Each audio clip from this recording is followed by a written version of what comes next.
화가 많이 난 거죠. 그래서 수수께끼 풀어가지고 삼손이 많은 옷을 물어주게 되지 않았습니까? 그래서 집으로 돌아가 버렸다 했습니다. 그리고 얼마 후에, 얼마 지났는지 모르겠는데 딱 그때가 밀 거둘 때라 그랬습니다. 이때쯤에 삼손이 화가 조금 사그라들어서 보면 안에 이렇게 되어 있습니다. 그는 혼인 관계를 끝내지 않았다는 겁니다. 그렇죠. 화가 나서 간 것이지. 그래서 이제 염소 새끼 하나 장인 집에 가는데 빈손으로 갈 수 없고 또 화를 냈으니까 서로 화해도 해야 되지 않겠습니까? 그래서 이제 작은 선물로 염소 새끼 하나 이렇게 안고 갔어요. 삼손이니까 안고 가도 되죠. 끌고 가지 않아도. 네. 뭐 이러고 갔을까요? 하여튼 하나 안고 이렇게 갔어요. 가서 불렀는데 만약에 이제 이게 보통의 상황 같으면 오랜만에 신혼이잖아요. 아내 된 여자가 나왔겠죠. 근데 이 여자가 코빼기도 안 보이고 장인이 딱 막아서는 겁니다. 그래서 내가 아내를 보고 싶습니다. 염소새끼 한 마리 받으시고 어디에 있습니까? 저 방에 있습니까? 곧 들어가려니까 못 가게 막는 거예요. 당황스러운 이야기죠. 화해하러 왔더니 장인의 이 태도는 다시 한번 갈등 관계에 들어가자는 거 아니겠습니까? 반가워하지도 않고 장인이 막아서면서 못 들어가게. 와, 왜 그랬을까요? 삼손이 잘못해서가 아니라 본인이 잘못했기 때문이죠. 그렇죠? 삼손은 지금 뭐라 하냐면 아내를 보고자 한다 그랬어요. 내가 침실에 들어서 아내를 보겠다. 근데 장인은 안 된다. 안 된다고 할 명분이 없는데 안 된다는 것은 그렇죠. 다른 사람이 줘버렸기 때문에 자기 죄가 더 커져버렸죠. 이거를 감추려고 안 된다고 그랬어요. 그런데 이게 감춘다고 감춰질 일이 아니죠. 그래서 방안을 마련했죠. 어떤 방안? 삼손이 또 화를 낼 수 있으니까 화를 내지 않고 이 무마할 수 있는 방법을 생각해 냈어요. 그게 뭐냐면 일단은 책임을 삼손에게 지우고 두 번째는 그게 통하든 안 통하든 삼손을 결국에는 책임만 문다고 되는 게 아니라 달래야 되니까 삼손이 좋아하는 예쁜 여자를 하나 또 주겠다는 결국에는 처제였던 여자죠. 이런 생각을 했어요. 이게 블레셋 사람의 사고방식입니다. 이 블레셋식으로 돌아가면 사람이 얼마나 폐륜화가 되는지 보세요. 아무렇지도 않게 생각을 해요. 지금 우리가 생각해도 21세기 우리가 생각해도 이거는 반인륜적이잖아요. 그렇죠? 이렇게는 안 되는 겁니다. 혈족의 배우자의 혈족과는 결혼이 돼도 배우자의 혈족의 배우자 배우자의 혈족도 안 되고 배우자의 혈족의 배우자도 안 되고 이게 무슨 말이냐면 겹사도는 되는데 뭐 시동생 뭐 이런 쪽 이렇게는 안 된다는 겁니다. 뭐 처제, 뭐 시아주버님 이런 식으로는 안 된다는 얘기입니다. 또는 제수씨, 형수 이렇게는 결혼이 안 되는 겁니다. 겹사도만 됩니다. 현대 법으로도 그럽니다. 현재 민법으로도. 자 그런데 이거는 완전히 이거 뭐 짐승도 아니고 말이죠. 아니 웃기는 짓을 하려고 하는 거예요. 그것도 아버지가 차라리 어디 다른 아가씨를 소개해 준다는 것도 아니고. 자 먼저 뭐냐면 네가 그를 심히 미워하는 줄로 내가 생각한 거로 그를 내 동무에게 주었노라. 미워하는 줄로 생각하고 여기까지는 이해가 돼요. 왜? 화를 불같이 내고 왔으니까. 근데 미워하면 그냥 줘버려도 됩니까? 아니 잔치는 일주일 동안 해놓고 미워해서 화내고 왔다고 그냥 그걸로 빠이빠이 한 겁니까? 뭐 부부싸움하고 친정집에 옷 한번 싸들고 가면 끝난 거예요? 그런 거 아니죠. 남자도 성질 나고 차불고 나가갖고 하루 있다 오면은 뭐 며칠 있다 오면 끝난 거 그거 아니죠. 의심스럽긴 하지만 이렇게 단번에 끝낼 수 있는 문제는 아닙니다. 그런데 이 장인이 말이죠. 이 정도 보면 별로 삼손이 마음에 안 드는 모양이에요. 그래서 이참에 삼손 핑계로 네가 내 딸을 버린 건 줄로 알고 아버지 입장에서 약간 여기다가 강조점을 두면 우길 수 있는 겁니다. 내 사랑하는 딸을 네가 막 버리고 갔잖아. 여기서 약간 이제 의도적으로 좀 이렇게 흥분 지수를 좀 높여가지고 이렇게 말하면 좀 쪼그라들 수 있잖아요. 사람이 그 찰나에 나도 네 마음을 좀 이해하니까 여동생 이쁜 여동생이 있으니까 내가 여동생 줄게. 뭐 이런 식으로 이제 넘어가려고 그랬어요. 먼저 뭐 했다고요? 삼손에게 책임이 있다. 두 번째, 너 가만 보니까 유다인 아니 단집하지만 어쨌든 이스라엘 사람의 명예고 자존심이 없더구만.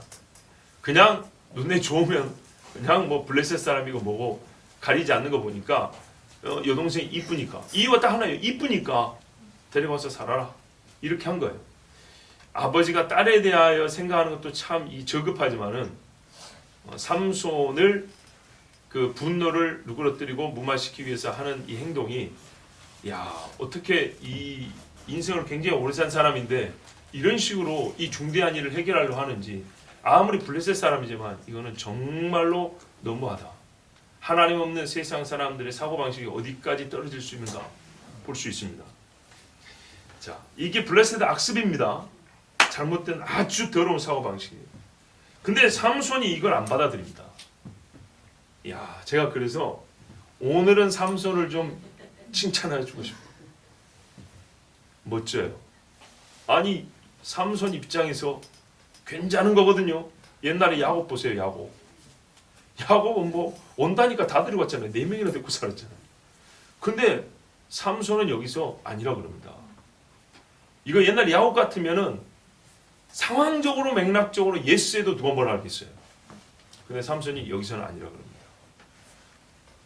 갑자기 하나님께서 그의 이 속을 더욱 정결케 해주신 것 같아요. 그러니까는 힘만 주어진 게 아니라 여기서는 가히 이스라엘 사람다운 면모를 보입니다. 아니라 그럽니다. 그래서 물론 뭐 대국적 의미에서 뭡니까? 블레셋을 친 건 아닙니다. 순전히 원인은 개인적인 이야기입니다. 그렇죠? 개인적 원한 관계입니다. 내 아내를 뺏어갔다 이 말입니다. 근데 왜 장인한테 화풀이를 안 하냐? 그래도 장인을 칠 수는 없잖아요. 그렇죠? 장인과 같은 수준으로 말할 수는 없잖아요. 그리고 이 일이 원래 근본적으로 이 블레셋 놈들이 내 암송아지를 갈았기 때문에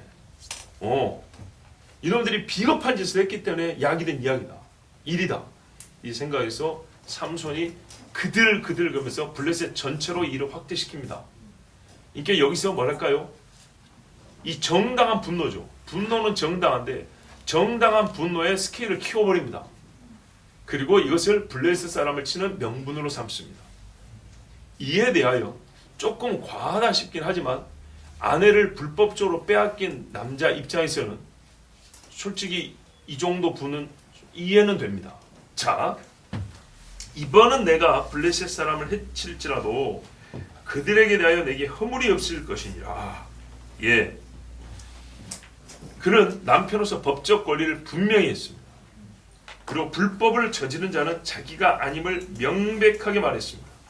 그리고 이 순간 그 불법을 받아들이지 않겠다고 선언을 했습니다. 그 여동생을 취하지 않겠다. 더 이쁘건 더 젊건 상관없다. 나는 취하지 않겠다. 이렇게 했습니다. 지금 무슨 말이냐? 이 사람이 그 법적주에서 떠나지 않아야 지금의 이 블레셋 사람을 치는 것이 정당화되는 겁니다. 최소한. 그 여자를 취하면서 화도 나니까 블레셋도 치겠다. 이거는 말이 안 되는 겁니다. 블레셋을 치려면 이 여동생을 받아들이지 않아야 합니다. 삼손이 이 오른편을 택하였으니 저가 빼앗기지 아니하리라. 그래가지고 삼손이 이제 블레셋을 치러 갑니다. 왜죠? 비겁하게 수수께끼를 풀 때부터 문제가 시작된 거니까요. 블레셋이 잘못한 겁니다. 삼손이 어떤 일을 하냐? 이 일을 보면 삼손이 머리가 좋아요. 힘만 센 게 아니고 가만 보면 엊그저께 우리식 표현으로 얼마 전에 수수께끼 낸 거 보세요. 이 보통 머리가 아니잖아요. 그러니까 왜 이 좋은 머리에 엄청난 힘을 가진 사람이 이렇게밖에 못 살았는가? 내가 그게 안타깝다니까요. 근데 하여튼 여러분 여우 300마리를 어떻게 잡겠습니까? 힘으로 잡습니까? 힘으로 300마리 못 잡습니다. 그죠? 머리가 좋아야 돼요. 300마리씩이나 때로 안 지어다닙니다. 그죠? 무슨 뭐 사육하는 것도 아니고 아무리 짐승들이 무리지어 다녀도 14마리 다니지 무슨 300마리가 떼를 지어 다녀요. 그러면은 여우 잡는데 시간이 꽤 많이 걸렸어야 됩니다. 근데 가만 보면 순식간에 잡아버립니다. 이제 히브리어를 잘 아는 사람들은 이 뭡니까? 이 동사가 연속된 걸 볼 때 상당히 빠른 시간에 일이 탁탁탁 진행된 그런 감을 느낀다 그래요. 하여튼 삼손이 어떤 수를 썼는지 모르는데 함정을 팠는지 덫을 마련했는지 어쩐지 모르지만 300마리를 순식간에 잡습니다. 그리고 300마리를 모아둡니다. 야, 300마리가 한밤중에 울면은 이거 살벌하겠죠. 예. 그런데 힘이 역시 장사니까 여러분 일반 사람들이 개 한 마리도 못 이기잖아요. 여우가 아무리 조금만 해도 보통 개 정도 된다 치면 이거를 꼬리하고 꼬리를 잡아가지고 묶어버리면 낑낑 소리가 한 대 팍 치면 기절할 정도로 이래가지고 그 어떤 식으로 했는지 모르지만 정말 지럽게 여우 300마리를 잡고 그리고 그거를 모든 다음에 꼬리를 묶습니다. 라고 끌고 가죠. 끌고 가는데 여러분 이 여우라는 동물은 힘은 늑대보다 약하지만 민첩하거든요. 그 민첩한 동물들을 잡는 것도 대단하지만 300마리를 끌고 다니는 것도 엄청나죠. 물론 한 군데로 다 끌고 갈 필요는 없습니다. 불을 여기저기 놔야 되니까 여기 몇 놈 끌고 가고 저기 몇 놈 끌고 가고 이렇게 했을 거 아닙니까? 근데 하여튼 이 일들을 보면 삼손이 대단한 사람은 맞아요. 예. 그리고 이 사실 자체가 그냥 힘을 쓴 게 아니고 머리를 동시에 썼단 말이죠. 그리고 사람을 해야 하지 않았어요. 중요한 건 우리가 이 일에는 내가 원수를 갚아도 정당하다 할 때 삼손은 사람을 뺏겼지만 이 사건에서는 삼손은 블레셋 사람의 생명을 치지는 않습니다. 블레셋 사람들의 재산을 칩니다. 그러니까 엄밀히 말하면 삼손이 그 급에 있어서 사람과 짐승 또는 이 곡식을 생각하면 물론 곡물이 없으면 굶어 죽기도 하겠지만 그 정도는 아니니까 하여튼 삼손은 훨씬 더 낮은 단계에서 원수를 갚은 겁니다. 힘 조절할 줄 알아요. 그리고 어떤 의미에서는 더 큰 일을 위해서 블레셋을 자극할 줄 알아요. 이게 하나님 주신 지혜라고 봐야 됩니다. 그러니까는 다른 방법으로 힘을 써도 되는데 왜 이 방법을 택했냐 이 말이죠. 근데 다른 방법으로 힘을 쓰면 어떤 식으로 써야 되죠? 말 그대로 사람을 마주보고 완력을 써야 됩니다. 이것을 하지 않으려고 합니다. 적어도 삼손이 저번에 그 옷 가져올 때 지금까지 사람을 그렇게 함부로 쳐 죽이고 한 적이 없었던 사람입니다. 자, 하여튼 여기에 하나님의 오묘한 섭리가 있다고 봅니다. 그래서 삼손이 이 활동성과 민첩성이 뛰어난 여우를 300마리를 기가 막히게 잡아가지고 2마리씩 꼬리를 묶어가지고 거기다 불을 붙여버렸습니다. 불을 붙여가지고 어떻게 했냐? 블레셋 들판에다 보냈죠. 그랬더니 뭐가 탔습니까? 곡식만 탔습니까? 예, 그렇죠. 5절에 보면 곡식 단이 뭡니까? 추수하려고 낫으로 베어놓은 겁니다. 이제는 탈곡만 하면 됩니다. 근데 그걸로 살라버렸으니 화가 날까요 안 날까요? 1년 농사 다 망쳐버린 거죠. 거기다가 아직 베이지 아니한 곡식, 그렇죠. 모든 사람이 한 날 다 베는 건 아니니까 어떤 사람이 하루 이틀 빠를 것이고 어느 집에 하루 이틀 늦을 것이고 그러니까는 딱 추수철 그러니까 밀 벨 때 그 타이밍에 맞춰가지고 그러니까는 블레셋의 올해 밀 농사는 없는 거나 마찬가지로 만들어 버렸습니다. 블레셋이 생각보다 큰 땅은 아니거든요. 얘들이 죽기 직전까지 막 돌아다녔으면 또 말이죠. 둘이 묶어놨는데 이게 불에 타면 꼬리가 타면 끊어질 거 아닙니까? 그죠? 처음에는 둘이 같이 뛰어다니다가 나중에는 또 따로 뛰어다니겠죠. 처음에 둘이 같이 뛰니까 얼마나 이거 참 복잡했겠어요. 이놈은 요리 뛰려고 저놈은 저리 뛰려고 그러고 둘이 물에 뜯었다가 또 뛰었다가 떼굴떼굴 굴렀다가 그 짐승들 우는 소리에 막 지그들끼리 뜯어먹는 소리에 그러다가 이제 꼬리가 없는 거 타면은 그 고통이 부르짖는 소리에 말이죠. 타면은 이게 끊어지면 또 불붙은 꼬리를 가지고 털이니까 탈 거 아닙니까? 거기다가 뭔가 기름칠을 좀 해놨으면 이 여우가 다 타 죽을 때까지 막 휘돌아 다니는 겁니다. 떼굴떼굴 부르면서. 그러니까 마른 곡식이 얼마나 잘 탔겠습니까? 그럼 우리가 생각할 때 곡식이 타면 자글자글자글 탑니까? 확 치솟아 버리죠. 그러죠. 생각해보세요. 산불도 보세요. 풀이 낮은데도 산불 나면 이렇게 불이 오르죠. 모대끼를 가지고. 근데 곡식 단을 쌓아놨는데 거기 불이 붙으면요. 확 타오른다고요. 어마어마하게 큰 불길이 난다고요. 그러니까 요만한 높이의 불이 편만에 있는 게 아니라 치솟는 불길이 블레셋 전역에 가득가득한 거예요. 그 냄새, 연기에, 곡식 다 태워 먹었다고 울부짖는 사람들 소리에, 흡사 소돔과 고모라에 근접하지 않았을까? 사람은 안 죽었지만 그런 생각이 듭니다. 자, 거기다가 포도원, 감람나무까지, 그러니까 이 여우 300마리가 진짜 천지를 다 뛰어다니면서 다 불살라버린 거예요. 나무에 불이 붙었으면 또 연결되고 또 붙고 끌려고 했는데 이게 범위가 넓으니까 다 끄자니 손을 쓸 수가 없고 진짜 오래 먹을 거는 다 없어져 버린 겁니다. 그래서 블레셋 사람들의 화가 머리 끝까지 났습니다. 당연한 이야기죠. 그래서 물어봅니다. 누가 이런 짓을 했냐? 그러니까 누군가가 대답했다. 딥낫 사람의 사위 삼손이다. 장인이 삼손의 아내를 취하여 그 동무되었던 자에게 준 용곤이라. 누가 이 짓을 한 사람이냐와 왜 했느냐 두 가지가 다 밝혀졌습니다. 어렵지 않게 밝혀졌습니다. 왜냐하면 아까도 우리가 상식적으로 생각해보세요. 300마리를 한꺼번에 끌고 와도 쉽게 눈에 띄었을 거고 300마리를 함께 끌고 다니지 않더라도 나눠서 했으면 여러 번 해야 되기 때문에 그 중에 한두 번은 눈에 띄었을 거 아닙니까? 그죠? 뭐 이거는 당연한 이야기입니다. 근데 순식간에 소문이 났습니다. 삼손. 자, 그럼 어떻게 해야 됩니까? 삼손을 치러 가야 되죠. 이게 여기서 가만 보면 뭐가 어긋난다니까요. 봐보세요.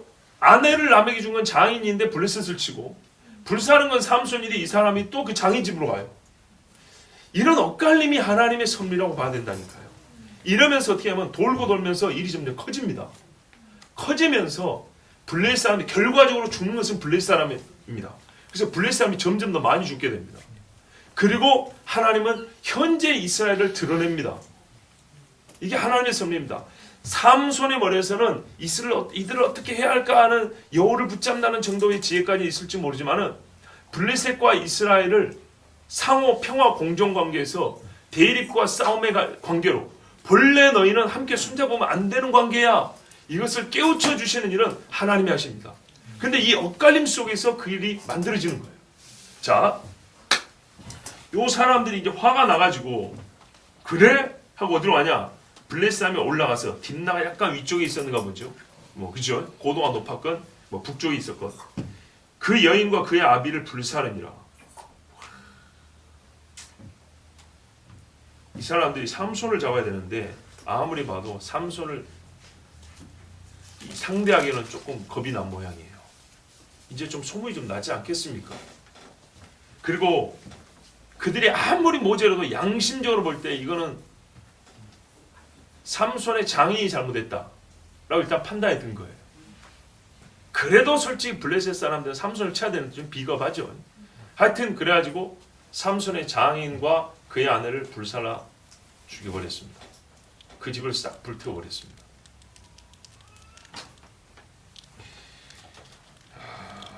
주여. 블레셋 사람들이 뭐라 그랬죠? 삼손이 수수께끼 냈을 때 요거 빨리 답을 알아와라. 안 그러면 다 불살라 버릴 테니까.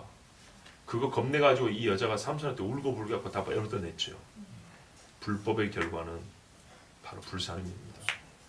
잠시 피해가는 것 같아도 악한 편에 서면 결국에는 그 사람에 의해서 죽습니다. 불사르고 불사릅니다. 하여튼 성경은 뿌린 대로 거둔다는 걸 확실하게 보여줍니다.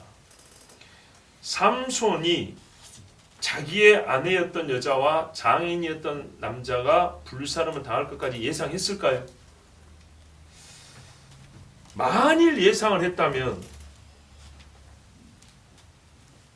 삼손은 블레셋 사람들보다 더 악한 사람이죠. 만일 예상했다면 너희가 분명히 내 장인 집을 불사를 거다. 그러면 나는 그것을 빌미로 또 너희를 쳐야지. 뭐 이렇게 한 수를 더 내다볼 수 있지만 그 수 자체가 별로 좋지 않습니다.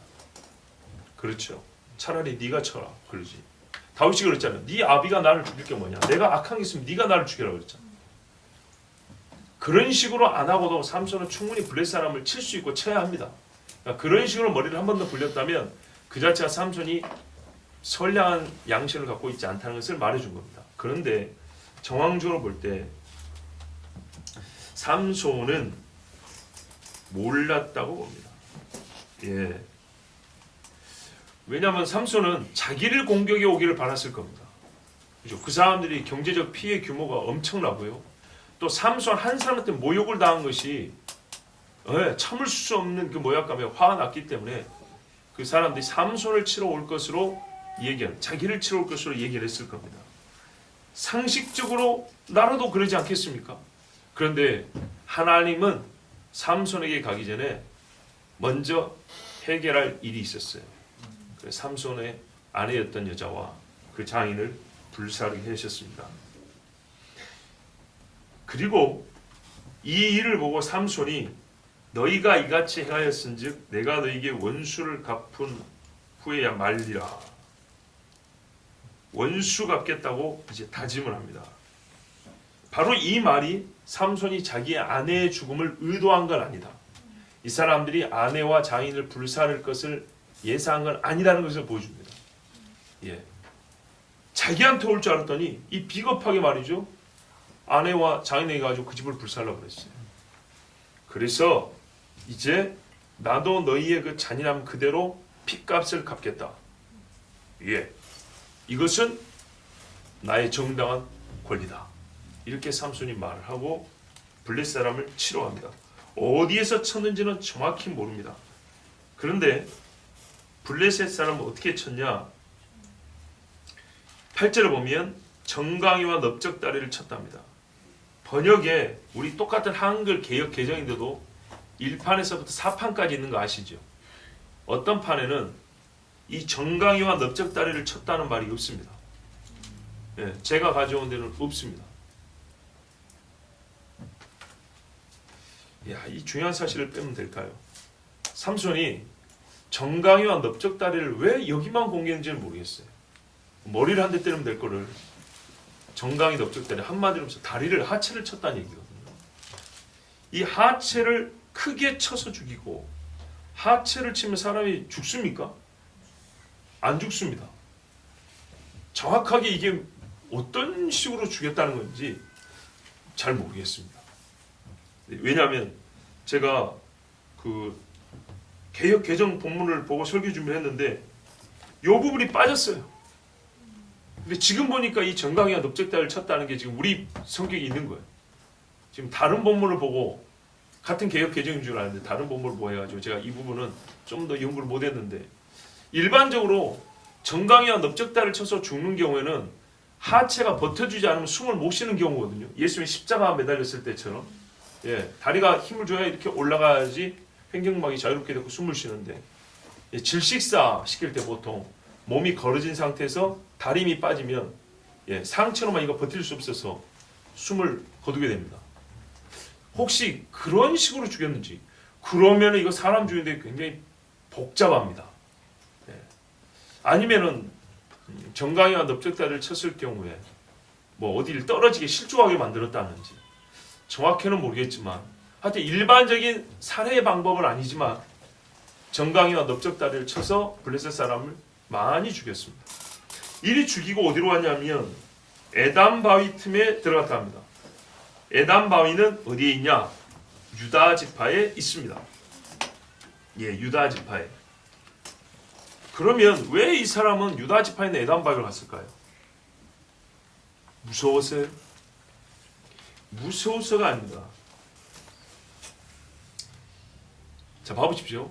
삼손이 자기 장인에게 악감정이 있었죠.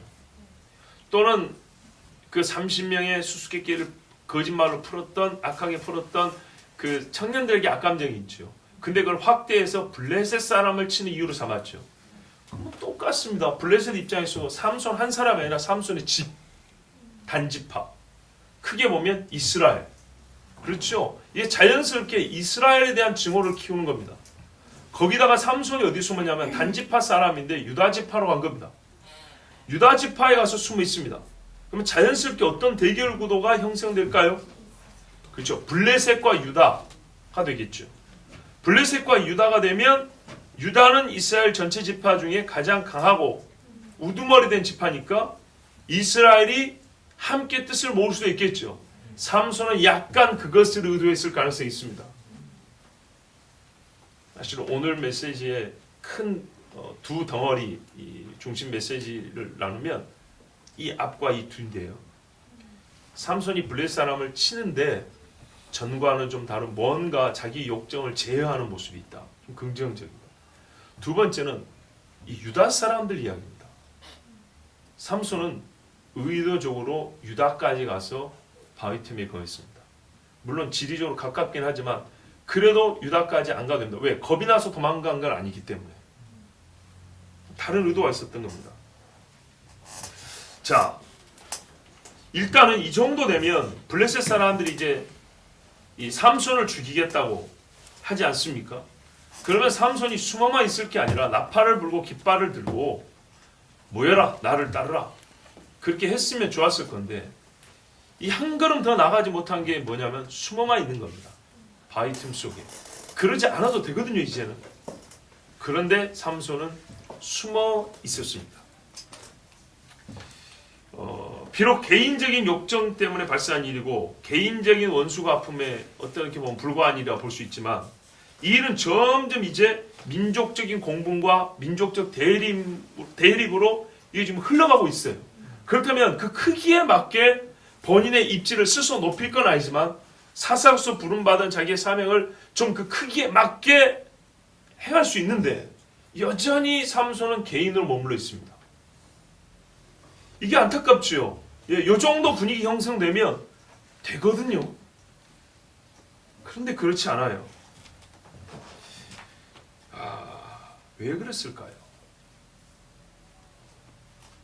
블레셋 사람들이 올라왔습니다. 유다의 진을 치고 레히에 편만했습니다. 이 레히라는 동네는 뒤에 보면 삼손이 나귀뼈로 사람 쳐 죽이고 뭐랄까 라맛 레이라 그러죠. 거기서 왔다고 봅니다. 왜? 기록은 나중에 한 거니까.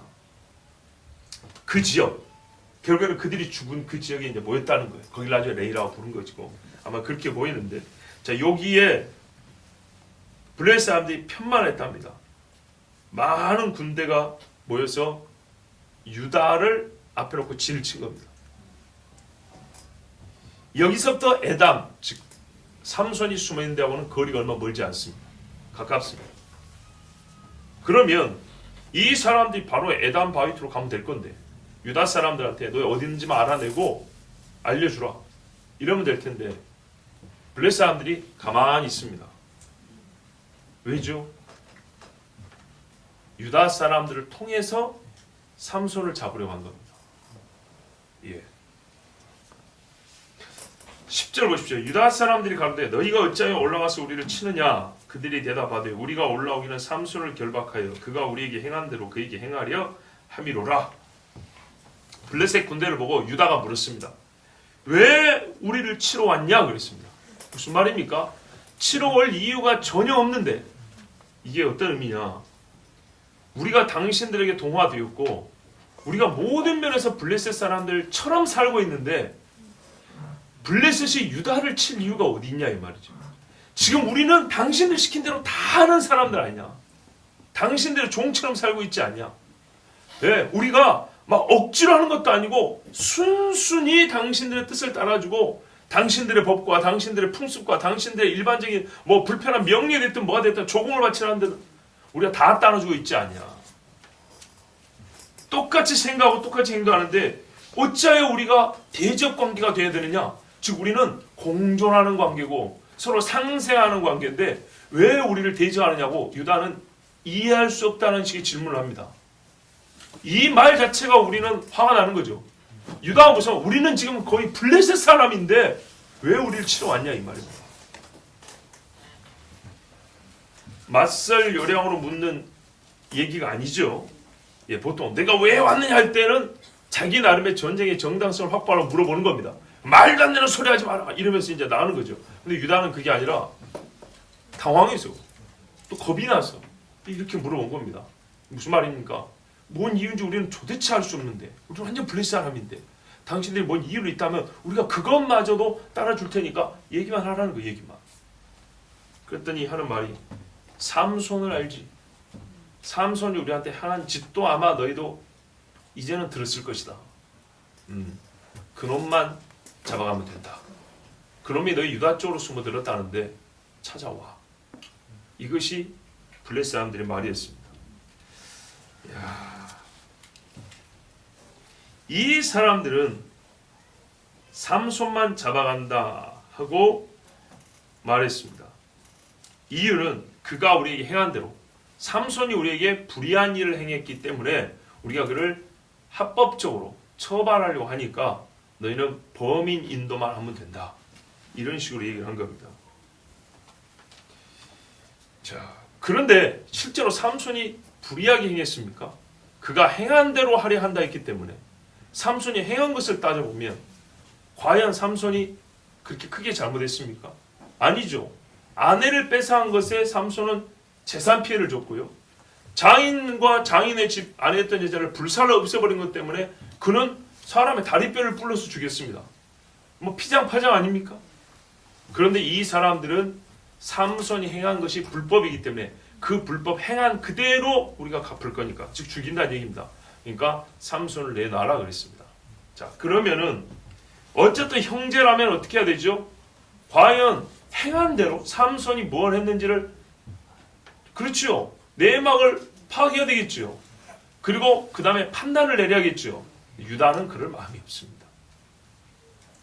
11절 보세요. 유다 사람 3,000명이 많이도 갔죠. 혹시 두드러 맞아 죽을까봐. 그렇죠, 뭐. 아니 1대1 와서 좋게 말해도 되는데 3,000명씩은 왜 갑니까?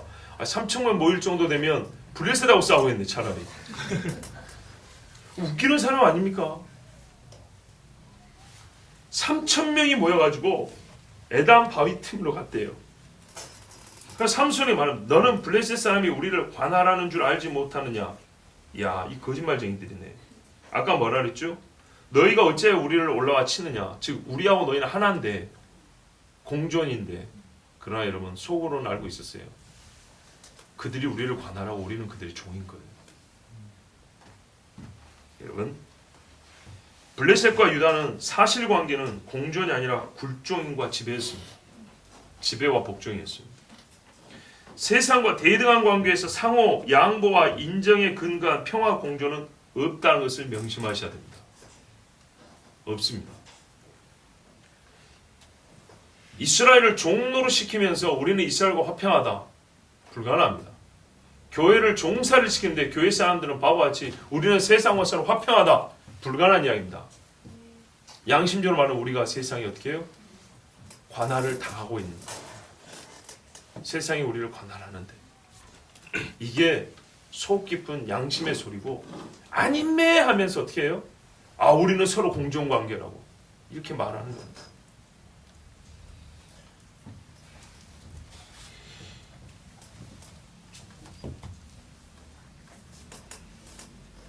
네가 어찌하여 우리에게 이같이 하였느냐.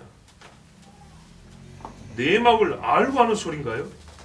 삼손이 유다에게 뭐 피해 준 거 있습니까? 이 일이 어떻게 되는지 잘 모르지만 블레셋 사람들이 유다 앞에 진을 쳤다는 것 가지고 최종적인 결과만 가지고 삼손을 탓을 하고 있죠. 그렇죠? 원래 유다 사람이라 할 것 같으면 어떻게 해야 됩니까?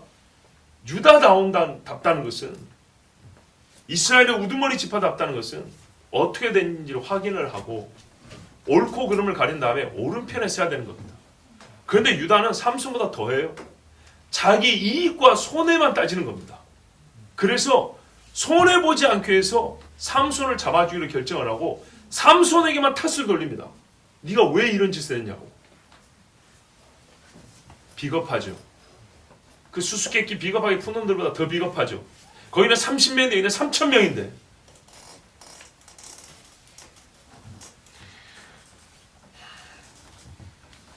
이 많은 수의 사람이 딱 보세요. 오직 삼손 잡아가려고 왔다 합니다. 형제 삼손 잡으려고. 여러분 이 자체가 얼마나 비극적인가 봐보세요. 형제가 형제 잡아주러 왔습니다. 가룟 유다가 은 30 먹고 대제사장의 종들과 성전 문지기들 같은 이 힘쓰는 사람들 데리고 몽둥이 들고 횃불 들고 예수님 잡으러 왔다 합니다. 얼마나 비열한 사람들입니까? 예수님은 무슨 무장을 했습니까? 군사가 했습니까? 네? 그것도 따로 떨어져 있을 때. 이 여러분, 힘이 있다고 해서 사람이 안 먹어도 사는가요? 바위 틈에서 뭘 먹을 게 있겠습니까? 목도 얼마나 마르고 춥고 외롭고 그러지 않겠습니까? 그러면은 우리가 사람 같은 말이죠. 남몰래 먹을 거라도 좀 갖다 줘야 되는 거예요, 원래. 예? 근데 유다는 그러지 않았어요. 냉정하게 그집어요. 우리만 살아야 되겠다. 우리 살아야 되겠다. 너 나와라. 너 임마 그런 식으로 하면 안 되지. 그럴 때 있죠. 우리 가끔 보면 제가 제일 비겁한 게 뭐냐면 우리 형제들, 우리 애들도 갔을 때 그래요. 우리 어릴 때 초원에서 막 봤을 거예요. 한두 번 봤을 거예요.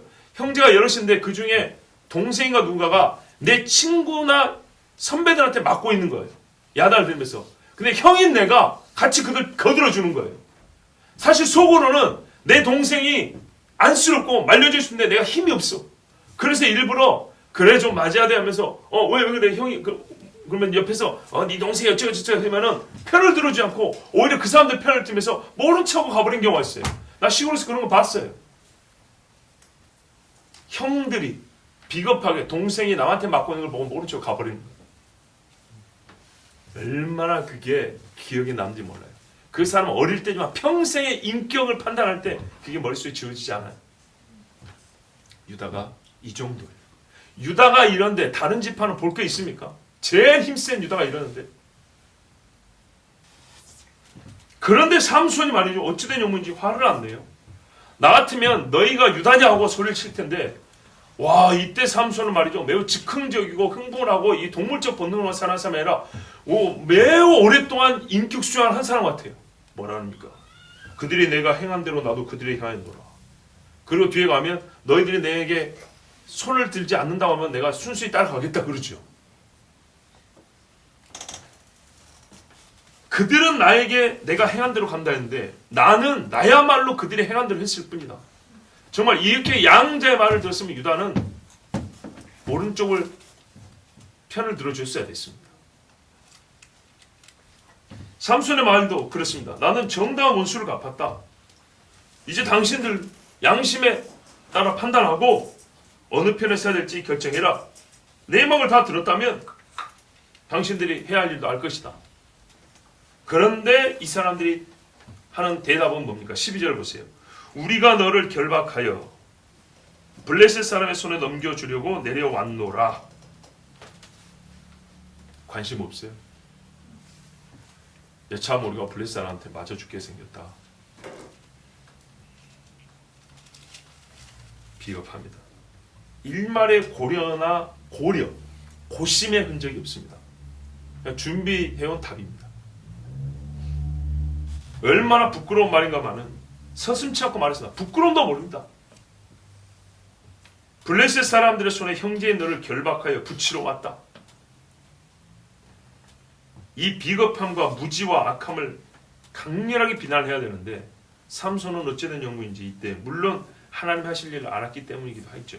근데 참 순수한 사람 같아요. 이런 것 보면 형제를 치려고 마음을 먹지 않고 대적하는 일도 없이 뭐라 하냐면 당신들은 나를 잡아 죽이는데 나는 당신들을 칠 생각이 없다는 거예요. 이 사람 여차하면 예수님 예표 되겠어요. 전혀 칠 마음 없이 순순히 잡혀갑니다. 다만 서로 피를 흘리고 싶지 않으니까 맹세하라는 겁니다. 나를 치지 않겠다고 맹세만 하라. 나도 당신들 안 치겠다. 형제니까. 더 많은 것을 요구할 수 있었어요.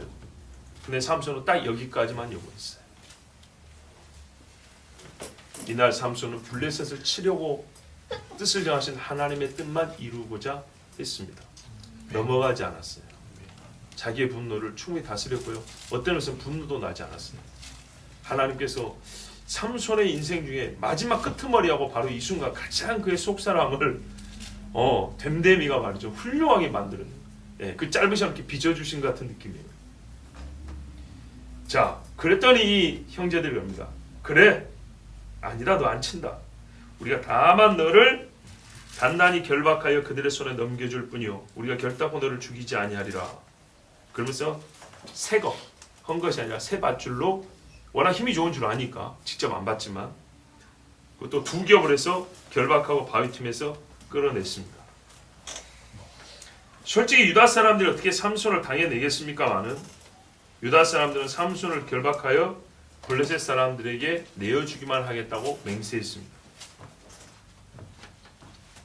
그리고 두 가닥의 세 줄로 삼손을 묶어서 내는데 삼손이 순순히 그 바위에서 나와 걸어 내려갑니다. 무슨 사형수가 내려가는 것 같죠. 사실 이대로 가면 원래 죽는 겁니다. 그렇죠? 하나님의 영이 임해서 삼손을 강하게 하지 않으셨다면 유다 사람들 보는 눈앞에서 삼손 죽습니다. 그러니 유다 사람들이 얼마나 비겁하고 악한지 솔직히 블레셋과 비교했을 때 하나 나은 게 없습니다. 여러분 그렇습니다. 이것이 우리가 오늘 주목해야 될 말씀입니다. 삼손이 사사로서 영적 수준이 많이 떨어지는 것은 사실이지만 그가 홀로 싸울 수밖에 없었던 이유, 그가 보다 전략적이고 군사적인 개인 용맹함이 아니라 군사적인 계획이나 작전과 행동을 취하지 못한 결정적 이유 한 가지를 우리가 발견합니다. 형제들이 원하지 않았습니다. 형제들 중 삼손과 같이 싸우고자 마음을 먹은 사람이 없었습니다. 옛날 같으면 어떤 일이 있어야 되냐면 입다 있죠. 입다는 저기 가가지고 비류들과 그냥 어울리고 있었습니다. 한량으로 살고 있었습니다. 그런데 길르앗 사람들이 암몬이 쳐들어온다 하니까 입다를 찾아가잖아요. 강한 용사를 찾아간다고. 근데 지금 봐보세요. 영웅 중에 영웅이요 장사 중에 장사가 유다 지파에 왔잖아요. 왔다고요. 좀 더 거창히 말하면 구원자가 왔다고요. 그런데 구원자인지 못 알아봅니다. 하나님이 세운 사사인지 모릅니다. 그게 인정되더라도 근데 실증했죠. 힘이 얼마나 센지 블레셋 사람을 지금 얼마나 쳐 죽였는지 이제 실증이 됐죠. 실증이 됐지만 뭐예요? 마음이 이미 뭐예요? 세상에 패해버린 마음이 실족해버린 마음이 죽어버린 양심이 깨어나지를 못한 거예요. 그래서 성경에 귀가 없어서가 아니라 귀 있는 자는 들을지어다 그러잖아요. 유다는 실제 혼자 힘으로도 블레셋과 싸울 만합니다. 충분히 싸울 수 있습니다. 등치가 유다가 훨씬 큽니다. 그리고 사사기 1장에 보면 유다가 가사와 아스글론과 에그론인가 몇 개를 쳤어요. 혼자 칩니다. 그때 당시만 해도 유다가 혼자 블레셋을 많이 쳐서 뺏어왔습니다. 근데 이거 다시 뺏기고 종로로 싸우고 있는 겁니다. 근데 지금 삼손 하나 붙들어 오겠다고 3,000명 몬 걸 보면 지금 훨씬 더 많은 군사를 삼손을 장군으로 두면 몇만 명도 모을 수 있는 게 유다예요. 그런데 보세요. 이게 바로 노예의 근성, 종의 근성. 일어날 생각을 못합니다.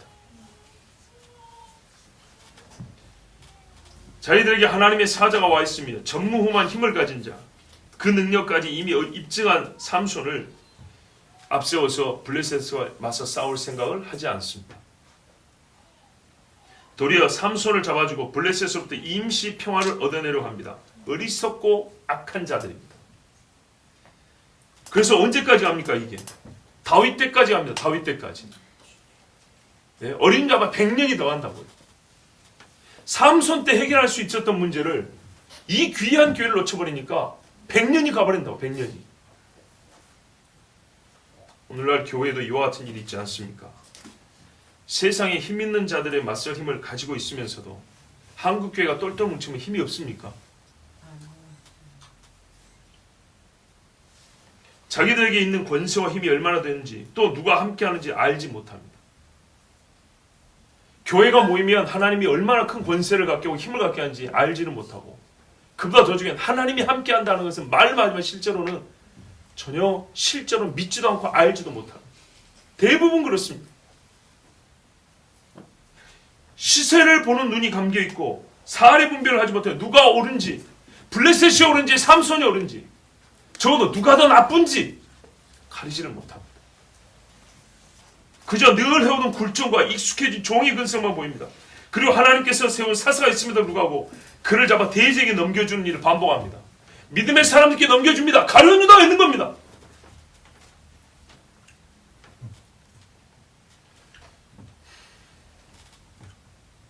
예수님을 잡아 죽이라고 외쳤던 사람이 누굽니까? 유대인입니다. 이 사람들의 후예들입니다. 자기에게 미칠 직접적인 해를 겪지 않기 위해서 유다 사람들은 언제나 세상에 굴종했습니다. 로마 황제 콘스탄티누스가 있죠. 우리 역사 시간에 배웠던 기독교를 공인했다, 국가정부를 선포했다. 콘스탄티누스 때 이제 이후에 율리아누스인가 그 다음 왕이 있어요. 한 AD 360년쯤에 되었고 한 2년 재위하다가 죽은 사람인데, 이 사람이 한 일이 뭐냐면, 앞선 황제가 기독교를 공인을 했잖아요. 국가 종교로 선포를 했잖아요. 그 사람이 얼마나 신실한지는 별개로 하고, 그러니까 일단 국가 종교 합법화된 기독교가 됐다고요. 근데 이걸 다시 뒤집으려고 했던 사람이 율리아누스입니다. 그래서 배교자라는 이름을 붙입니다. 뭐 그 사람이 처음부터 예수 안 믿었으면 배교자 할 필요는 없는데, 일단 기독교 배경에서 자랐기 때문에, 제가 알기로 그 부모가 기독교인입니다. 근데 이 사람이 황제가 됐을 때 옛날 로마로 돌리라고 그랬어요. 옛날 로마로 돌리려고 하는데, 그 사람이 2년 동안 했는데요, 여차했으면 성공할 뻔했어요. 조금 오래 살았으면 교회를 완전히 뒤집어 놔버렸을 뻔했어요. 옛날 로마, 이교회 로마로 돌릴 뻔했어요. 2년 동안 했는데, 2년 동안. 예, 역사입니다. 근데 이 사람이 어떻게 이게 가능하지 아십니까? 기독교 배경에서 자랐기 때문에 기독교를 너무 잘하는 거예요. 예. 우리 아킬레스건이라고 그러잖아요. 요 뒤에 발뒤꿈치 근육 있죠. 이거 끊기면 장단위 근육이 두 가닥이 연결되는데 이게 다 끊겨버립니다. 발목을 못 움직이죠. 못 일어납니다. 그런 것처럼 기독교 집안에서 자랐고 기독교 환경에서 컸기 때문에 쉽게 말해서 기독교의 약점을 잘 알아요. 그래서 이 사람이 세 가지 작전, 3단계 계획을 세웠습니다. 첫 번째 뭐냐? 기독교인의 권리와 혜택을 점점 축소시키는 것. 조금씩 깎아내려 없애버리는 거예요. 예. 두 번째, 이교 교회를 만드는 것. 가짜 교회를 만드는 것. 세 번째, 기독교인들 당시에 똑똑하고 말 잘하는 사람들 많았거든요. 그와 필적할 만한 사상가들 키우는 것.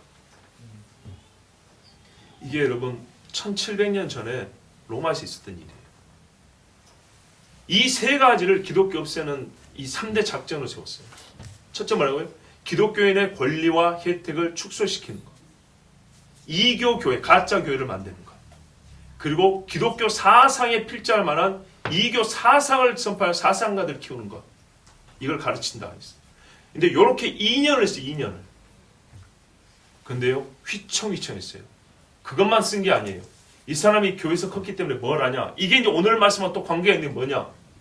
기독교인들이 제일 훌륭한 것은 사랑이라고 그랬어요. 교인들만 돌아올 뿐만 아니라 자기를 핍박하는 사람들까지도 사랑해서 먹이고 입히고 막 재워주고 하는 거예요. 국가 관리를 교회가 다 한다는 거예요. 그게 그 사람도 인정을 했어요. 그런데 그것은 기독교가 가진 가장 강력한 무기인데, 기독교가 가진 최악의 약점, 허점이 뭐냐? 위선이다 그랬어요. 자기가 교회에서 커보니까, 죄송합니다, 우리 시골 말 좀 쓸게요. 똥구멍 살살 긁어주면 부풀어 올라가지고 서로 명예욕에 휩싸여가지고 자리다툼하면서 서로 물고 뜬다는 거예요. 그래서 거짓 관용 정책을 폈어요. 교회 지도자들을 불러가지고, 우리가 이건 역사입니다. 실제 역사입니다. 우리 내 황제 율리아누스가 당신들의 말을 좀 듣고 싶습니다. 당신들과 잘 지내고 싶습니다. 그래서 의견을 좀 내주십시오 하고, 이쪽 주교, 저쪽 주교 이렇게 한 자리에 모아놓으니까 어떻게 해요? 자기들끼리 황제하고 좀 더 가까워지겠다고 자기들끼리 치고받고 싸우는 거예요. 이것을 율리아누스가 교회에서 크면서 봤어요. 얘네들은 정말 한데 모여가지고 하나님의 긍휼과 사랑으로 행할 때는 강력히 막을 수가 없는데, 옛적에 성경에 보면 사두개인들, 바리새인들 있죠. 그 기질이 남아 있어가지고 자기를 감추는데 또 도와트는 사람들이라 살짝만 높이려면 서로 높아지려고 하다가 물과 뜻과 없어져 버린다는 거예요. 그런 정책을 폈어요. 그래서 이게 밖으로 보이면 어떻게 하냐? 기독교를 우대하는 것처럼 보여요. 근데 실제로는 기독교인들끼리 싸움을 붙이는 거였어요. 그래서 그게 뭐라는지 아십니까? 세상에 어떤 들짐승이 사람에게 위험하다. 이게 무엇이 제일 위험하다 생각하냐? 세상에 있는 가장 맹수들 있죠. 가장 뭡니까는 맹렬한 맹수들이 사람에게 위험하다 생각하지 마라. 제일 무서운 것은 기독교인들의 위선이다 했어요. 율리아누스가 그렇게 가지고 2년 했어요. 2년 했는데 교회가 휘청거렸다고요. 역사입니다. 그때 이것을 간파한 사람이 없었어요. 예? 이거를 간파하고 우리가 지킬 걸 지키고 버려야 될 걸 버리고는 가려내지를 못했어요. 위선을 버리자. 주교가 무슨 소용이냐? 총대 주교가 뭐냐? 이런 거를 버리고 하나님 앞에 저 배도자, 저 미혹자를 우리가 그 괴계를 간파해야 된다. 압살롬의 입술, 저 뱀의 혓바닥을 우리가 저걸 잘라내야 된다. 이렇게 외쳐야 되는데 좋아가지고 이게 국가 종교가 됐으니까 국가에서 키워주니까 얼마나 좋습니까? 감사하게도 하나님께서는 그때 당시 교회를 지켜주시려고 배교자 율리아누스는 2년 있다 죽었어요. 그러지 않았으면 사람들 말입니다. 역사는 뒤집을 수는 없지만 만약 이런 건 사실 없지만 그때 추세로 봤을 때는 율리아누스가 몇십 년 살았으면 교회는 없어졌을 거라고 합니다. 피를 흘려서 된 게 아닙니다. 피를 흘릴 때는 교회들은 강력해지더라. 이거는 역사 계속 증명하는 겁니다. 근데 거짓말 어떻게 해요? 그래요. 거짓말에 교회는 무너진다는 거예요. 왜? 교회 안에 거짓말을 완벽히 제거하지 않았기 때문에. 그리고 교회를 무너뜨리는 이 3단계 작전을 보세요. 얼마나 정확한가. 오늘날 보고 있는 거 아니겠습니까? 근데 지금 이 모습이 그거예요. 유다를 봐보세요. 얼마나 비겁한가 보세요. 블레셋과 관용에서 우리가 좀 서로 잘 지낸다. 블레셋 우리가 좀 보호해주고 너희가 우리 형님을 오시면 우리가 잘해주고 그래 유다 너는 그래도 이스라엘 중에 큰 집하니까 우리가 대우 좀 해주고 이랬더니 바보같이 유다는 뭐하고 있어요? 자기들의 구원자를 자기 손으로 죽이려고 하는 거예요 지금. 누가 와 있는지를 몰라요. 예수님 당시에도 위선자들, 바리새인, 서기관들 누가 와 있는지를 몰라요. 자기들의 영광 때문에 예수님을 빌라도에게 넘겼어요. 삼손을 블레셋에 넘겼다고요. 거기서 삼손이 나팔을 분들 따라오겠습니까? 예수님이 나팔을 안 불어서 않았습니까? 물론 큰 소리를 내지 않았지만 예수님의 행적과 예수님의 파워, 이 능력, 파워는 아니죠. 예수님의 권위는 삼손의 육체적 근육의 힘은 비할 수 없이 강력한 거예요. 그런데도 불구하고 어떤 영혼도 예수님 앞에 자기를 굴복시키지 않았어요. 한 사람도 없었다는 얘기가 아니고 유다가 어느 지파 하나라도 온전하게 예수님 앞에 머리를 숙이지 않았다고. 그래서 이렇게 역사는 반복되죠. 변하지 않는 죄의 본성입니다. 세상에 늘 약점만 보이고 살고 그런데 하나님은 결정적인 순간을 주거든요. 지금 보세요. 하나님께서 이렇게 비껴나가게 하면서 블레셋을 칠 기회를 하나님 스스로 만들고 계시잖아요. 그리고 유다가 일어날 기회를 또 만들고 계신 거예요. 유다 스스로 못 일어나니까 유다가 그 비겁한 자기를 돌아볼 수 있도록 삼손이라는 지 멋대로 살지만 요즘 말하면 지 멋대로 살다가 회심한 깡패 새끼 하나 앞에 놨단 말이에요. 근데 얘만 얼굴을 똑바로 마주봐도 지금 어떻게 해야 될지 알아야 되는 거예요. 원래 하나님이 기회를 주는 거예요. 제 못난이 삼총사 중에 막내인 삼손을 통해서도 유다를 깨우려고 하셨어요. 근데 유다가 깨어나지 않고 자기들의 구원자를 갖다가 바쳐버렸어요. 마귀한테 제물로 바쳐버린 거예요. 나는 오해하지 마세요. 신천지 없애야 되죠. 그런데 우리가 오늘 말씀하기 어떤 관점을 형성하기 위해서 말씀드린 거예요. 지난 한 8개월 전에 언론에서 신천지를 막 때렸죠. 여러분 다 아실 겁니다. 제가 그때부터 조심해야 한다 그랬죠. 이거 신천지 때리는 거 아니라고. 그때 뭐라 했습니까? 대개 교회들은 우리도 신천지를 미워한다. 우리는 신천지하고 다르다. 이랬어요. 어떤 목사님이 카톡에 사진을 올렸는데 자기 동네 옆에 가게가 하나 있었대요. 근데 코로나 때문에 장사가 안 된 거예요. 근데 그때 한참 신천지 때문에 막 그렇다고 떠들어댈 때요. 그래서 이 양반이 가게 문을 닫고 앞에 뭐라고 프랭카드를 써붙이냐면 신천지 때려잡으러 가자! 이렇게 프랭카드를 써붙이고 가게 문을 닫고 나가버렸어요. 그것을 목사님이 지나가다가 보고 찍었어요. 기분 좋다고 올렸어요. 목사들 카톡이다. 단체 카톡에다 올렸어요. 우리도 신천지 때려잡으러 가자고. 제가 그걸 보고 기겁을 하고 장문의 문자를 보낸 거예요. 목사님들 정신 차려야 됩니다. 이거 신천지 잡으러 하는 겁니다. 교회 오는 겁니다. 그리고 우리는 신천지가 반드시 없애야 될 조직이긴 하지만 지금 마치 세상이 우리 편이 된 것처럼 우리가 세상하고 연합작전 펴는 것처럼 그렇게 생각하면 큰일 납니다. 그 뒤로 한 달 있다가 교회 문 열었잖아요. 세상과 손잡다가 갑자기 세상이 방향전에서 화살을 우리 쪽으로 쏴버리면 못 피합니다. 또 나라가 어떤 교회 하나를 몰아세우면 우리도 그 교회 이상하게 생각하는데 그 정통 교단 아니라는데 이런 식으로 또 한 편을 먹으려고 그럽니다. 그들이 잘못한 건 잘못한 것이지만 이렇게 한 편을 먹는 건 아니에요. 삼손이 만약에 블레셋을 과하게 쳤다면 그거는 그거 나름대로 판단을 받아야 되지만 삼손을 통으로 잡아다가 블레셋 사람들 잡수시오 발치는 거 우리는 블레셋 편입니다. 우리는 삼손하고 혈통은 같지만은 우리는 저 내놓은 자식입니다. 이렇게 하는 게 아니에요. 율리아누스가 뭘 봤다고요? 위선을 봤다고요. 딱 보니까 이거 교파가 많이 다르구나. 아하, 서로 새싸움도 좀 하네. 세상이 다 알아요.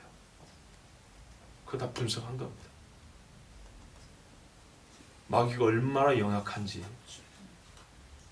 너무 우리 과소평가하는 것 같아요. 언론이 어떤 선교단을 왜곡하여 비난하면 우리 역시 그들이 좀 지나친 집단이라고 생각하고 있었어요. 네, 이런 극단적인 사람들은 없어져야 돼. 이런 식으로 해서 세상이 우리가 할 일을 대신 해주는 것 같이. 아닙니다, 여러분. 가만 봐볼까요? 공통점이 있어요. 말 그대로 이겁니다. 이런 주류 교회의 여론이 왜 형성되죠? 실제가 그렇기 때문입니다. 세상은요, 외톨이부터 먼저 치고 있습니다. 가출한 아이들이 성폭력의 피해가 되거나 인신매매의 피해자가 된 거 아시죠? 폭력에 무방비로 노출된 거 아시죠? 왜? 부모가 없으니까요. 부모가 없다는 것이 그렇게 사람을 참 철량하고 고통스럽게 만듭니다. 스스로 부모를 버린 입장에서 그렇게 되는 겁니다. 세상의 교회를 칠 때 비겁하게 교회 중심을 먼저 치지 않습니다. 쉽게 말하면 교회에서 내놓은 교회들을 먼저 칩니다. 교회에서 외톨이시켜 왕따시킨 집단들을 먼저 칩니다. 그런데 사실은 가만 보면 그건 결국에는 종심 타격, 가운데로 들으려고 하는 전략인 거예요. 그런데 그때 저 끄트머리 왕따니까 우리도 쟤 별로 안 좋아했어요. 사실은 이 교실 하나를 초토화시키러 왔는데 왕따를 먼저 치니까 거기서 어깨 좀 이렇게 올리고 다니는 애들이 네가 좀 대신 정리해줘 하면서 좋다고 이러고 있었어요. 저는 꼴 보기 싫었는데 잘 됐다고. 나중에 어떻게 되죠? 그 반이 다 먹히는 겁니다. 삼손이 살아있었으면 얼마나 좋았겠습니까? 율리아누스가 뭘 봤다고요? 교회는 거짓 관용으로 살살 긁어주면 그 오래된 위선으로 서로 물고 뜯어 자기 명줄을 끊는다. 그가 교회에서 커서 배운 거였어요. 우리가 그것을 우리 후손들에게 보여줘서 되겠습니까? 이 조그만 아이들이 자라면서 40, 50 돼가지고 교회에서 큰 사람이 왜 저렇게 삐딱할까? 왜 양심이 저럴까? 그건 우리가 직접적으로 위선이라는 말을 안 가르쳐줬지만 우리의 말과 행실에서 그게 나타났기 때문입니다. 그리고 그런 사람들이 권력을 잡으면 어떻게 됩니까? 교회 안에서 교회를 죽인 자가 나옵니다.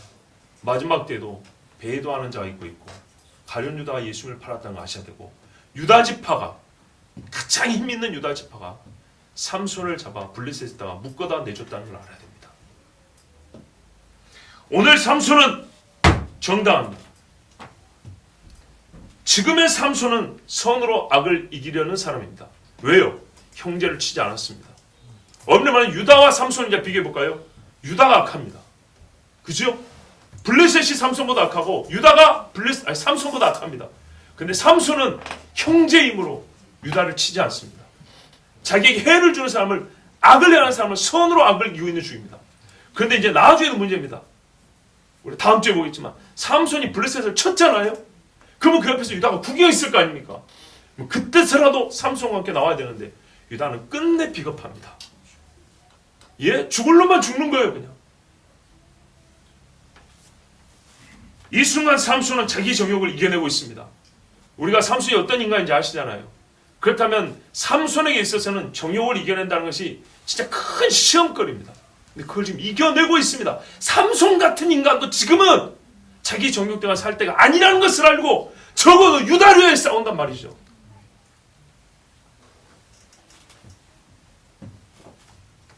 이 정도만이라도 내가 보이는 이 작은 변화만이라도 좀 알아주기를 바라고, 형님이 그걸 좀 알아주기를 원하고 유다 땅 에단 바위 위에 왔는데